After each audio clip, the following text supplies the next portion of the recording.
तोहरा प्यार के रंग में रंगाइल बानी,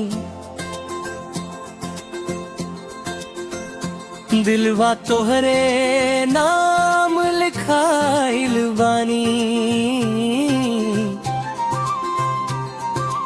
जब से मिललू ए जान हमार, हर खुशी में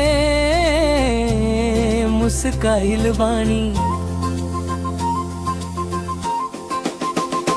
तोहरा प्यार के रंग, चांद से उजियार तो हर चेहरा, देखत दिलवा हो जाला बेकाबू। रवा बिना सुना लागे दुनिया, तू ही बाटू हमारा आरज़ू।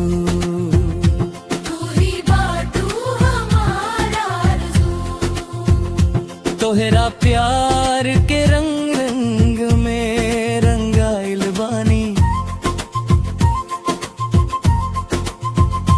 दिलवा तोहरे नाम लिखाइल बानी।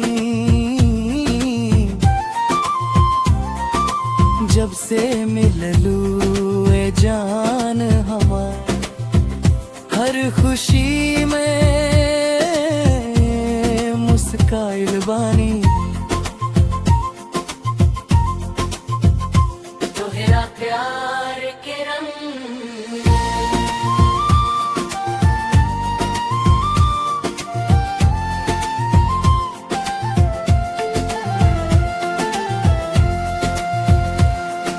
सावन के बदरिया गवाही दे, प्रीतिया अब ना टूटे कभी।